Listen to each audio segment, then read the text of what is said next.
Good morning. My name's Paddy Nixon. I'm the Vice-Chancellor here at the University of Canberra, and I'm delighted to be speaking to Michelle Grattan about a week in politics. Good morning, Michelle.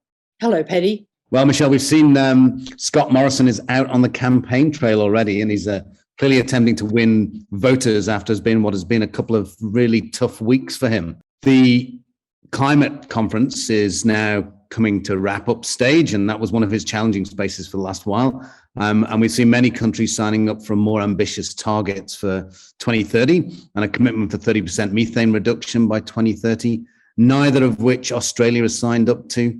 And onshore, obviously here in Australia, the government is trying to shore itself up. It's lagging in the polls. Scott Morrison has started some early campaigning for the election, which is now seems to be in May or maybe after the April budget. And this week we've seen him in New South Wales and Victoria with a number of photo opportunities from driving electric cars.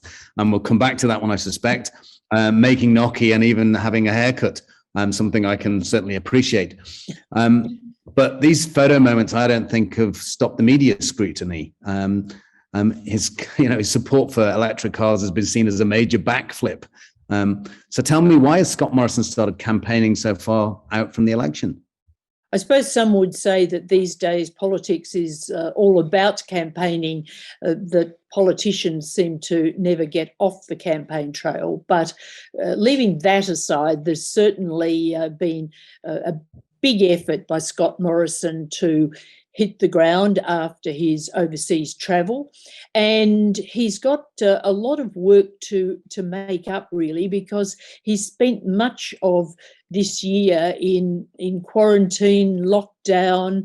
Of course, when he had the overseas trips earlier, not this latest one, but when he was abroad previously, he had to spend time in quarantine after that.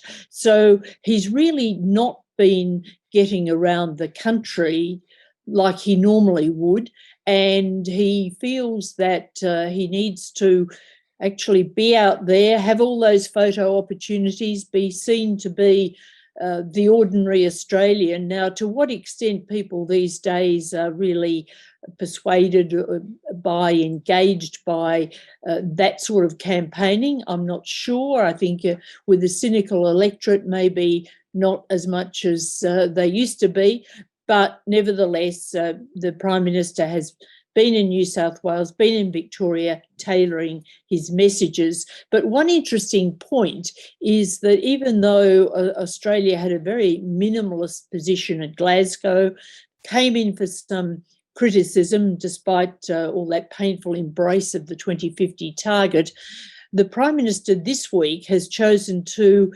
campaign on the climate issue. He did that for a solid 3 days. So he either thinks that it's coming out better than many commentators think for him, or he wants to sort of get that out of the way, tick that box, and then move on to issues that are easier for him. And that probably plays out in some of the polling at the moment shows it's quite challenging for him. And this far out from an election, you have to ask the question, can we believe the polls? Are they really reliable tests of what the public are feeling? We should see the polls as one tool, and you have to remember that they capture opinion, public opinion, at a particular point of time. They are not predictive, and we see the politicians on the campaign trail. Remember, we're months and months out from an election, and a lot can happen. And also, we're in a quite close political situation. The government has very thin majority. So we have to regard the polls with the proper degree of scepticism without writing them off as useless. And these days, the parties rely a great deal, not just on these overall polls, and of course they do their own, but on focus groups, small groups of people, and they give a more granular picture of how public opinion is tracking. And you hinted at this one in your answer there. obviously, the question is whether he's trying to move the climate debate on so that he can focus on other things. Do you think he really will move off this debate of climate, try and sideline it and move on to other things and not come back to it?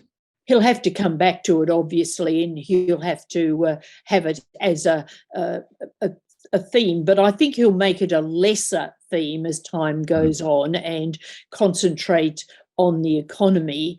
Most immediately, perhaps, his problem is this question of trust, because the bad experience with the French president really brought into sharp focus his integrity, whether he lies, and that debate has taken off. It's moved well beyond the French issue, I think, to a more general perception. And he was on radio, for example, this morning and asked whether he lied. And that was a general question. And he said he didn't lie in public life. So he really does need to try and re-establish greater trust than he enjoys at the moment from the public. And that's a pretty challenging thing, I must say, because once you get this perception abroad that a leader is not trustworthy, it's not like a specific policy issue. You can't just change course and put it to rest. And I suspect things like the electric vehicle issue are the sorts of issues that are challenging that trust and credibility. From at the moment, for example, he's singing a different tune when it comes to electric vehicles. Do you think there's any substance in his policies on electric cars? And do you think that he's believable in this space? There's not a lot of substance. The government proposed some extra money for infrastructure for charging and refueling and a couple of other areas, but it shied away from subsidies, which many experts think are necessary to get a quicker uptake of electric vehicles to bring down the costs. And of course, after attacking Labor so strongly in 2019 in such exaggerated terms, suggesting that Labor's policy would end the Aussie weekend, the Prime Minister does find himself in a very difficult and incredible, as it was, situation. And this sort of has intersected with this trust and lying issue, because it does seem that, of course, he's trying to say that he didn't really denounce electric vehicles as such last time, that it was only Labor's policy he was objecting to, but the quotes were so strong that line really doesn't wash. And look, as we come to the end, Michelle, we're sort of coming up to a sitting week in the next few weeks. What do you think will be the major issues that come to the fore during that sitting week?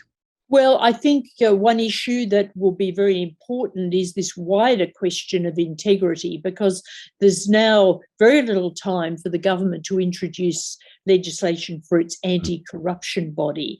It's promised to do that, but nevertheless, its model, as we know, has come under a lot of criticism. It will be fine-tuned, but the Prime Minister has in the last few days made it clear that it won't be a body with a very sharp set of teeth. So I think that there'll be a lot of discussion about that. Again, that runs into the trust issue. I think that there'll be some emphasis on Labor from the government side. The government will be challenging Labor to release its own climate policy, and I would expect that would probably wait until after the sitting period, so Labor will be a bit naked on the climate issue. On the other hand, the government has promised to release its modelling for its own climate policies that were released before Glasgow, and so Labor will be homing in on the detail of that, as will experts, and the government will no doubt have plenty of questions to answer there. Michelle, fascinating as ever, and in fact, I'm looking forward to being back in the studio with you next week. as we're all returning to a bit of normality here in the ACT, hopefully a precursor to normality across Australia. So I look forward to seeing you, and thanks for your time. Thanks a lot, Paddy.